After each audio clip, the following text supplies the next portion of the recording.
بسم اللہ الرحمن الرحیم ابو علی سینا کی کتاب الاشارات و تنبیہات اور اس کا 10واں مرحلہ اور اس کی 5ویں اور 6ٹھی فصل ہے جس کا عنوان ہے عارف کی قوت۔ اس سے پہلے پڑھا تھا قوت۔ قوت ہوتا ہے گزارے کا کھانا پینا، یعنی اپنے آپ کو پابند کرنا، بلکہ جو ضرورت کا ہے اس سے بھی اپنے ہاتھ کو روک لینا۔ اور یہ عرض کیا تھا ابو علی سینا نے کہ یہ عالم طبیعت کے عین مطابق ہے۔ خود طب میں بھی اس نے مثالیں دے کر سمجھایا کہ یہ کم کھانا جو ہے نقصان دہ نہیں ہوتا، بلکہ اگر ایک مقصد زیر غور ہو اور اس کے ماتحت یہ کام کیا جائے تو یہ اس میں کسی قسم کا اشکال نہیں ہے۔ اب یہ ہے کہ عارف کہ ہر انسان میں جو قوت و قدرت ہوتی ہے مختلف ہوتی ہے۔ ایک ہوتی ہے عام حالت میں کہ انسان مثلا وزن اٹھا سکتا ہے، 5 کلو کا وزن اٹھاتا ہے، اس سے کہیں 6 کلو، وہ کہتا ہے کہ میں نہیں اٹھا سکتا۔ یا کسی سے لڑائی ہوتی ہے تو وہ دوسرا شخص طاقتور ہوتا ہے تو ذہن میں اس کی قوت جو ہے انسان پہ غالب آتی ہے اور انسان پہ خوف طاری ہو جاتا ہے۔ یا جس کا سنا ہو یہ کہ بہت دلیر ہے، اپنی قوت کا اندازہ نہیں لیکن مخالف کی قوت آپ پر روب اور خوف طاری کر دیتی ہے، جس کی وجہ سے انسان بالکل سیم حالات، انسان حزن و پریشانی کے عالم میں بھی انسان کے وہ قوت ماند پڑ جاتی، عام اعتدال سے بھی ماند پڑ جاتی ہے۔ تو جو شخص آپ کے ذہن میں ہے کہ یہ بڑا بہادر ہے تو انسان اس وقت خوف طاری ہوتا ہے۔ جو قوت اعتدالی قوت ہے اس سے بھی انسان نیچے وہ انسانی قوت گر جاتی ہے۔ وہی انسان کی اگر ناموس غیرت پر کوئی ہاتھ ڈالے اور اس کو یہ پتا ہو کہ یہ بہادر ہے لیکن اس وقت اس کی غیرت جوش میں آتی ہے تو پھر وہی شخص جو اعتدالی قوت سے گر گیا تھا اب اس سے قوت وہ نہیں دیکھتا کون ہے، اس وقت وہ لڑتا ہے اور اس طاقتور یا دلیر شخص کو نقصان بھی پہنچا دیتا ہے۔ یہ سمجھنے سمجھانے کے لیے تو ابو علی سینا کہہ رہا ہے، پہلے اس نے یہی بتایا ہے کہ انسان کا یہ جو قوت کا اظہار ہے یہ ہوتا ہے بدن سے، اور بدن کو کنٹرول کرتی ہے انسان کی روح حیوانی۔ آپ نے خود دیکھا ہوگا کہ یہ جو بدن ہے اس میں انسان، آپ نے دیکھا ہوگا کمزور انسان ہے، جم کرتا ہے، پھر مطلب کشتی لڑتا ہے یا پریکٹس کرتا ہے، مشق کرتا ہے، جیسے کراٹے لوگ کرتے ہیں، تو آپ دیکھیے ان کے اس بدنی قوت کس قدر بڑھ جاتی ہے اس پریکٹس اور مشق سے۔ تو یہ بندہ یہ نہ کہے کہ بس یہی میری قوت ہے، تو اس کے کچھ تقاضے ہوتے ہیں بڑھانے کے، تو وہ بڑھائی جا سکتی ہے۔ تو یہاں پر دو کہہ رہا ہے کہ پہلے آپ اگر عارف کی قوت کا پتہ لگے کہ عارف نے کوئی بڑا قوت مند کام انجام دیا ہے تو آپ اس پر یہ نہ کہیں کہ یہ عجوبہ ہے، یہ کوئی عجیب بات ہے، بلکہ اس کا اقرار کریں، کیونکہ عالم طبیعت میں ایسا ہوتا ہے۔ اور اس پہ یہ دو مثالیں دی، اس کو ہم متن میں دیکھتے ہیں کہ اذا بالغا کا، جب تم تک پہنچے، یعنی یہ خبر جب تم تک پہنچے یہ خبر، کیا کوئی تمہیں بتائے کہ انا عارفن عطا کا بقوت ہی فعلاً اور تحریکن اور حرکتن، کہ اگر وہ کوئی عارف ہے وہ اپنی طاقت دکھاتا ہے ایسی قوت کے ساتھ، چاہے وہ کسی فعل میں ہو یا کسی چیز کو تحریک دینا، حرکت دینے میں ہو، یا ایسی حرکت ہو یخرجو ان وسع مثلہ، جو اس کے مثل سے خارج ہوتی ہے، اس کے مثل سے خارج، ہم دیکھتے ہیں، ہاں جو اس کے مثل یعنی اس عارف کے مثل سے بھی خارج ہوتی ہے۔ جب یہ خبر پہنچے فلا تتلقہ بکل ذالک الاستنکار، تو پھر تو نہ ملا، لکھا اللہ جیسے لکھا سے نکلا تو نہ ملا، یعنی تو اس کو بکل ذالک، اس سب کو جو ہم نے آپ سے بات کی کہ عارف ایسی قوت اور تحریک دے سکتا ہے، تو استنکار اس کے انکار کے ساتھ نہ ملا اس بات کو، یعنی اس کا انکار نہ کر، بلکہ تو لچک دکھا اور اس کو قبول کر، اور تو اس کا استقبال کر، اس بات کو مان کہ یہ ممکن ہے۔ آگے بتائے گا فَلَقَدْ تَجِدُ إِلَىٰ سَبَبِهِ سَبِيلًا، کیونکہ تو پائے گا اس کے سبب، یہ جو وہ قوت دکھا رہا ہے اس کے سبب کی طرف ایک راستہ پائے گا، یعنی انسان ایک چیز نہیں مل رہی ہوتی تو ایک کلی قانون مل جاتا ہے، وہ راستہ ہے جس سے وہ اس بات کو تسلیم کرتا ہے۔ تو پائے گا ایک سبب اور علت، ایک ایسے سبیل فی اعتبار کا، اپنے اس اعتبار میں، کون کس کے اعتبار میں، مذاہب طبیعیہ، کیونکہ مذاہب طبیعیہ اس کا اقرار کرتی ہیں کہ یہ ممکن ہے کہ اس طرح کا ایک بندہ کام کر سکتا ہے، اس میں امکان ہے۔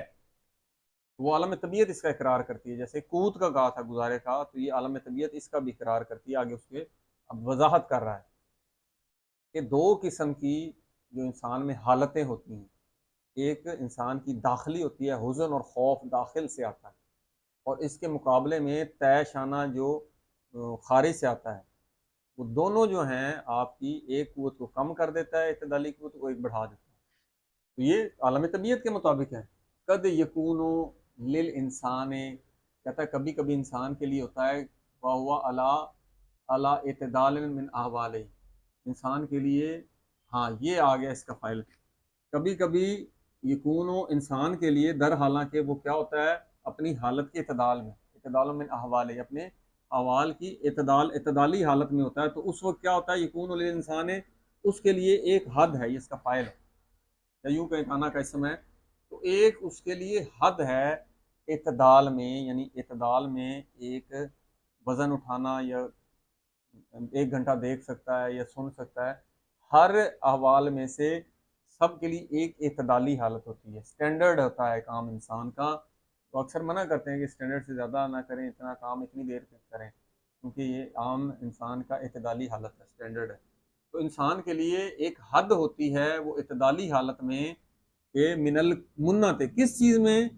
قوت میں، انسان جو قوت دکھاتا ہے، وزن زور دکھاتا ہے، زور دکھانے میں ایک حد معین ہے، اور من المنت معصور المنتہا، اس کی جو انتہائی ایک حد ہے اس میں وہ حسر ہے، اس کی ایک حد معین حد ہے، کس چیز میں، فیما یا تصرف ہو فی ہے، جس میں وہ تصرف کرتا ہے، قوت کے کچھ افعال ہیں، کسی کی چیز کو حرکت دینی ہے زور لگا کے، تو انسان کی ایک حد معین ہے جو انتہا کی، منتہا کمال، یعنی وہ جتنا ایک زور لگا سکتا ہے اعتدالی حالت میں، اس کی ایک حد معین ہے، تو وہ جس میں وہ تصرف دکھاتا ہے، وہ یحرک، یا اس چیز کو وہ انسان حرکت دیتا ہے، وہ قوت اعتدالی حالت میں معین ہے، اسٹینڈرڈ ہے، طے شدہ ہے یہ ہوگی عام اعتدالی حالت میں۔ اب یہاں پہ عرض کر رہا ہے پہلی بات کہ ثم تعرض لنفسه حیاتم، پھر ایک حیات، ایک ایسی حالت اس کے نفس کو عارض ہوتی ہے، حیات تم، ایک ایسی حالت عارض ہوتی ہے نفس کو، فتنحت تن وطن ہے تو قوت ہوا، جو اس کی قوت کو انحطاط یعنی کم کر دیتی ہے، گرا دیتی ہے، انحطاط کا باعث بنتی ہے اس کی قوت کو، وہ کیسی حالت ہے جو انسان میں جو اعتدالی قوت ہے اس سے بھی انسان وہ کام بھی نہ کر سکے، تو ایک وہ بتا رہا ہے کہ ایک ایسی حالت عارض ہوتی ہے جو اس کی قوت کو کم کر دیتی ہے، ان ذالک المنتہا، وہ جو ایک منتہا سٹینڈرڈ سیٹ کیا تھا قوت اعتدالی حالت میں جس حد تک محصور ہوتی ہے، اس قوت سے بھی گر جاتی ہے، حتیٰ یہاں تک گر جاتی ہے کہ حتیٰ یا عجزو ان اشر ماکانہ، وہ اس کے 10ویں حصے سے بھی عاجز ہوتا ہے، پہلے مثلا 10 کلو کا ایک پتھر تھا، اس کو وہ حرکت دیتا تھا، اب ایک ایسا خوف طاری ہوا ہے کسی وجہ سے کہ مثلا شیر آ جاتا ہے، دیکھ کتنا خوف طاری ہوتا ہے کہ وہ پتھر کو ہلا بھی نہیں سکتا، 10ویں حصے 1 کلو کو بھی نہیں لا سکتا، تو یہی کہہ رہے ہیں اس حد تک گر جاتی ہے کہ وہ 10ویں حصے کو سے بھی عاجز ہوتا ہے، ماں کانا مسترسلن فی، جس میں جو وہ کون سا 10واں حصہ کہ آزادی کی حالت میں جس میں وہ حرکت دے سکتا تھا، وہ 10 کلو کو دے سکتا تھا، اب اس کے 10ویں حصے کو بھی حرکت نہیں ہے، تو 10واں حصہ کس کا، جس میں وہ پہلے آزاد تھا، ماں کانا فی ہے مسترسلن، جس میں وہ پہلے آزاد اور آسانی سے کر سکتا تھا، جیسا کہ کما یارز و لہو، جیسا کہ اس شخص کو، یہ انسان کو عارض ہوتی ہے، ان دل خوف والحزن، یہ حالت کب ہوتی ہے کہ اس کی قوت گر جاتی ہے، 10ویں حصے کا کام بھی نہیں کر سکتا، ان دل خوف والحزن، خوف اور حزن و ملال کی حالت، یہ خود آپ مشاہدہ کر سکتے ہیں، یا او تعرض لنفسه حیاتم، یا اس کے نفس کو ایک حیات عارض ہوتی ہے، کون سی حیاتم ماں کہ فیتضاعف، وہ دگنی ہو جاتی ہے، کئی گنا ہو جاتی ہے، مثلا پہلے 10 کلو وزن اٹھا سکتا تھا، اب 20 25 30 کلو، کئی گنا اس کی یہ گنا بڑھ جاتی ہے قوت، فتضاعف و منتہا منتن، وہ جو ہمت اور قوت جو ہم نے پہلے سٹینڈرڈ اس کا کمال آخری حد جو ہم نے بتائی تھی کہ 10 کلو اٹھا سکتا ہے، وہ کئی گنا اس قوت سے زیادہ بڑھ جاتی ہے، حتیٰ یستقل بے یہاں تک کہ وہ مستقلاً پائیداری سے اس کو بے کنہ قوت ہی، وہ اس قوت کے جو کنہ قوت ہے، جو پوری اس کی طاقت ہے، اس سے وہ یہ کام کر سکتا ہے۔ وہ یہ حالت کب ہوتی ہے؟ کما یارض له فی الغضب اول منافسۃ، یہ غضب میں اور کسی مقابلے میں۔ مثال کے طور پر کوئی آپ کا ایک دشمن ہے، جسے آپ کو، یا مثال سمجھانے کے لیے، تو وہ میدان میں آپ کو چیلنج کر دیتا ہے۔ اب وہ جو بندہ آپ سے بہت زیادہ طاقتور ہے، لیکن اس وقت عزت اور غیرت اور ناموس کا مسئلہ اور دشمن بھی ہے، تو انسان اپنے اس بھڑکاتا ہے اپنی اس قوت کو، اس وقت انسان کئی گنا طاقت کا اظہار کر دیتا ہے۔ تو یہ حالت پہلا تھا کہ یہ گر جاتی ہے عام سٹینڈرڈ سے بھی، دوسرے میں یہ بڑھ جاتی ہے، کم ہوتی ہے خوف اور حزن میں، اور غضب اور مقابلے میں یہ قوت بڑھ جاتی ہے۔ اور کس حالت میں بڑھتی ہے؟ کما یارض له عند الانتشار، جیسا کہ انتشار کی حالت میں انسان میں تب بھی یہ حالت پیدا ہو جاتی ہے، انتشاء المعتدل اور نشا عند الانتشاء المعتدل۔ کبھی کبھی یہ حالت جو ہے، جو قوت بڑھ جاتی ہے، کب ہوتی ہے؟ عند الانتشاء المعتدل، عادی نشے کے طور پر۔ مثال انسان ایک نشہ جب نہیں ملتا تو انسان میں کمزوری اور سستی لاحق ہوتی ہے، جب وہ نشہ مل جاتا ہے ریگولر جو کھا رہا ہوتا ہے وہ، تو اس وقت اس کی قوت وہ بڑھ جاتی ہے۔ ایک تو عام کو آپ نے دیکھا ہوگا کہ میچز میں کھیلنے کے لیے انجیکشن لگواتے ہیں، یا پہلوان کشتی کے لیے کچھ کھاتے پیتے ہیں، وہ بھی اس قوت بڑھا دیتی ہے۔ کما وا کما، اور جیسا کہ یارض له عند الفرح المطرب، فرح المطرب، یہ فرح خوشی، مطرب ترب کی حالت ہے، یعنی مستی اور ہیجان کی حالت میں یہ انسان کوئی چیز آئے تو اس کو انسان ہٹا دیتا ہے قوت سے۔ یہ اس وقت بھی حالت ہوتی ہے جب انسان انتہائی شدید خوشی کی حالت میں ہوتا ہے۔ تو اسی لیے کہہ رہا ہے فلا عجبا، کوئی عجیب بات نہیں ہے۔ یہ دو باتیں بیان کر کے قوت کے بڑھنے پر ثابت کر دیا قوت بڑھ جاتی ہے اعتدالی حالت سے۔ اس لیے کہہ رہا ہے فلا عجبا لو انت للعارف حزتن، کوئی عجیب بات نہیں ہے اگر عارف کے لیے ایک ایسی ہجان یا ایسی ترب کی حالت میں ہے، کما یا اینو ان الفرج، جیسے خوشی کی حالت میں آتی ہے، انسان جوشیلا ہو جاتا ہے، قوت حد سے بڑھ جاتی ہے، تو عارف کے لیے بھی ایسا ہوتا ہے۔ فاولت القوا التی لہو، اور وہ قوت عطا ہوتی ہے جو اس کے لیے ہوتی ہے کس وقت؟ سلالتاً او غشیتہ عزتن، جو غضب کے وقت اور اس مدہوشی کے عالم میں جو عطا ہوتی ہے۔ کما یکشا اندل منافست، جیسے یہ اب غشی ایک تو بے ہوشی کے معنی میں یہاں پہ، یعنی ترب اور مدہوش ہو جانا، اس حد تک کنٹرول نہ رہے، کہتے ہیں نا وہ جانور جیسے ہے، بالکل مدہوش ہو گیا ہے، کسی کے کنٹرول میں نہیں آ رہا۔ کما یکشا اندل منافست، جیسے مقابلے کے وقت بھی یہ ایسی کنڈیشن، ایسی حالت پیدا ہو جاتی ہے۔ فاشتعلت قواؤ حمیتن، تو پھر اس کی قوتیں مشتعل ہو جاتی ہیں۔ یہ حیوان میں بھی ایسے ہی ہوتا ہے۔ حیوان کے کسی بچے کو، آپ کتے کو دیکھیں، وہ پھر رہا ہوتا ہے، جو کتی ہوتی ہے ماں، آپ اس کے بچے کو لگائیں، وہ کیسی مشتعل ہوتی ہے، 10 بندے بھی آ جائیں تو وہ پھر کنٹرول میں نہیں آتی۔ فاشتعلت، کیونکہ بدن حیوانی ہے، اشتعلت قواؤ، اس کی قوتیں مشتعل ہو جاتی ہیں اس